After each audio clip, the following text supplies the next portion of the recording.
Nama saya Zahwa dari Prodi Hukum Pidana Islam dengan NIM 240104084. Jadi video ini dibuat untuk memenuhi tugas saya dalam mata kuliah Hukum Tata Negara.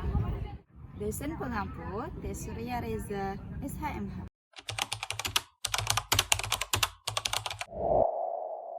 Hukum tata negara adalah cabang hukum publik yang mengatur organisasi kekuasaan negara, termasuk struktur, fungsi, dan hubungan antara lembaga-lembaga negara.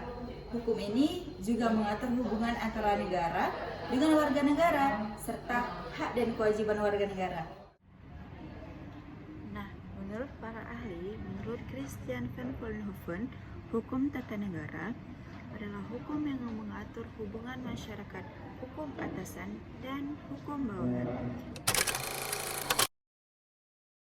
Nah, sistem pemerintahan adalah suatu lembaga yang mengatur bagaimana cara suatu negara tersebut diatur dan dipimpin, serta bagaimana hubungannya dengan lembaga-lembaga lain. Nah, sistem pemerintahan ini terbagi atas beberapa. Yang pertama presidensial, yang kedua parlementer, yang ketiga ada semi presidensial. Pertama kita akan membahas tentang presidensial. Nah, apa sih sistem pemerintahan presidensial? Sistem pemerintahan presidensial adalah di mana suatu negara itu dipimpin oleh presiden. Nah, presiden ini memiliki dua peran penting teman-teman. Yang pertama sebagai kepala pemerintahan dan sebagai kepala suatu negara. Nah, presiden ini memiliki kekuasaan sebagai eksekutif dan secara jelas dipisahkan dari legislatif dan yudikatif. Nah, negara yang menganut presidensial adalah negara kita sendiri, yaitu Indonesia. Ada juga Amerika Serikat, Brazil, dan Meksiko. Nah, selanjutnya sistem pemerintahan parlementer. Apa sih sistem pemerintahan parlementer? Nah, sistem pemerintahan parlementer adalah model di mana suatu negara itu dipimpin oleh Perdana Menteri yang dipilih oleh parlemen. Nah, di mana Perdana Menteri ini bertanggung jawab kepada parlemen, dan bisa saja Perdana Menteri ini diberhentikan oleh parlemen dengan beberapa sebab. Nah, negara yang menganut sistem pemerintahan parlementer adalah Inggris, Kanada, India. Nah, yang ketiga ada sistem pemerintahan semi presidensial. Nah, di mana di sistem ini adalah percampuran antara parlementer dan presidensial, di mana di negara ini bisa jadi pemerintahannya atau pemimpinnya dipilih oleh rakyat, dan bisa jadi juga di negara ini yang menjadi pemimpin pemerintahannya adalah Perdana Menteri yang dipilih oleh parlemen. Nah, contoh negara yang menganut sistem pemerintahan ini adalah Prancis, Portugal, Mesir. Sejarah hukum tata negara Indonesia yang pertama setelah pasca kemerdekaan yaitu peristiwa Rengas Dengklok 1945.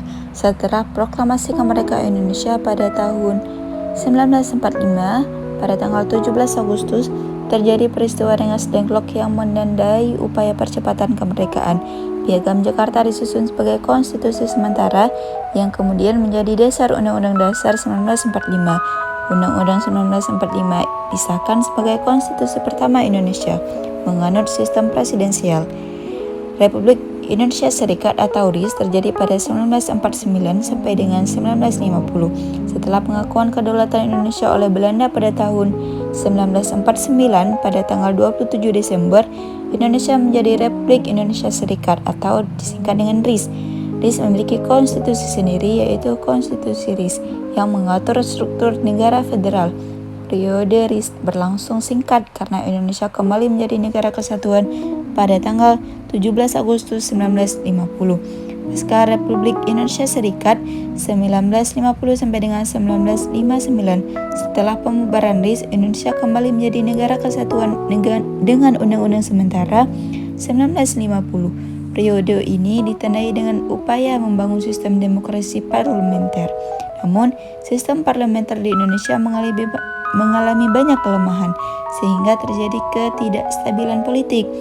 Orde Lama 1959 sampai dengan 1966. Pada tahun 1959, Presiden Soekarno mengumumkan dekret presiden yang membubarkan konstitusi dan kembali ke Undang-Undang Dasar 1945. Periode Orde Lama ditandai dengan sistem pemerintahan yang otoriter dan sentralistik.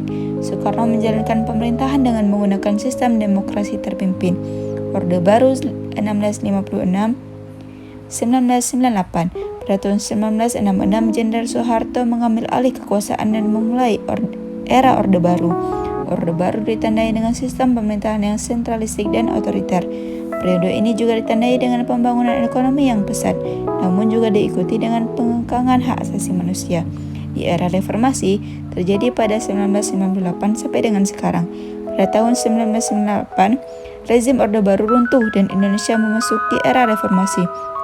Era reformasi ditandai dengan upaya membangun sistem demokrasi yang lebih baik dengan penekanan pada hak-hak asasi manusia dan kebebasan pers dan partisipasi masyarakat. Periode ini juga ditandai dengan perubahan Undang-Undang Dasar 1945 melalui amandemen yang memperkuat sistem presidensial dan meningkatkan peran lembaga-lembaga independen. Azas-azas hukum tata negara adalah prinsip-prinsip dasar yang menjadi landasan bagi sistem hukum tata negara suatu negara, terdiri dari beberapa. Yang pertama itu azas kedaulatan rakyat. Kedaulatan negara berada di tangan rakyat dan pemerintahan yang dijalankan berdasarkan kehendak rakyat. Yang kedua, azas demokrasi. Pemerintahan yang dijalankan berdasarkan prinsip demokrasi, yaitu kebebasan, kesetaraan, dan keadilan. Yang ketiga, ada azas konstitusionalisme. Pemerintahan yang dijalankan berdasarkan konstitusi yang sah dan semua tindakan pemerintahan harus sesuai dengan konstitusi. Keempat, azas pemisahan kekuasaan, yaitu kekuasaan negara dibagi menjadi 3 cabang, yaitu legislatif, eksekutif, dan yudikatif. Yang kelima, ada azas check dan balance. Masing-masing cabang kekuasaan memiliki kekuasaan untuk mengawasi dan membatasi kekuasaan cabang lainnya. Yang keenam, ada azas supremasi hukum, adalah panglima tertinggi dalam negara dan semua tindakan pemerintahan harus sesuai dengan hukum. Yang ketujuh, ada azas kesetaraan di hadapan hukum. Semua warga negara memiliki hak yang sama di hadapan hukum tanpa diskriminasi. Yang kedelapan, ada azas perlindungan hak asasi manusia, yaitu negara memiliki kewajiban untuk melindungi hak asasi manusia warga negaranya. Konstitusi adalah hukum dasar tertinggi dalam suatu negara yang mengatur struktur, fungsi, dan hubungan antara lembaga-lembaga negara serta hak-hak dan kewajiban warga negara. Konstitusi menjadi landasan bagi semua peraturan perundang-undangan lainnya dan menjadi acuan bagi pemerintah dan lembaga-lembaga dalam menjalankan kekuasaan. Konstitusi memiliki beberapa fungsi yang penting. Yang pertama, mengatur struktur negara. Konstitusi menentukan bentuk negara, sistem pemerintahan, dan hubungan antara lembaga-lembaga negara. Kedua, menjamin hak-hak asasi. Konstitusi menjamin hak-hak dasar warga negara seperti hak atas kehidupan, kebebasan, dan kesetaraan. Tiga, mengatur kekuasaan, yaitu mengatur hubungan antara lembaga-lembaga negara sehingga mencegah penyalahgunaan kekuasaan. Yang keempat, menjadi landasan hukum.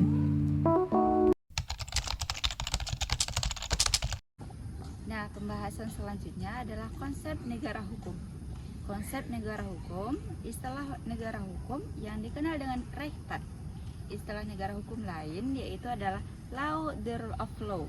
Nah, negara hukum adalah berdasarkan hukum Rechtsstaat, tidak berdasarkan atas kekuasaan atau maksad, serta pemerintahan harus berdasarkan atas sistem. Nah, selanjutnya materi tentang demokrasi. Demokrasi berasal dari bahasa Yunani yaitu demos berarti rakyat atau penduduk dan kratos berarti kekuasaan atau kedaulatan. Nah, demokrasi ini berarti pemerintahan rakyat atau suatu pemerintah di mana rakyat memegang kedaulatan tertinggi atau rakyat diikut sertakan dalam pemerintahan negara. Nah, menurut John Locke dan J. Rawson, ciri-ciri demokrasi yang pertama itu ada jaminan hak asasi manusia. Yang kedua, menjunjung kebebasan manusia. Yang ketiga, kebebasan pers atau kebebasan menyebarkan informasi. Nah, yang keempat ada kebebasan memperoleh pendidikan. Yang kelima, pemerintah di tangan rakyat. Thank you.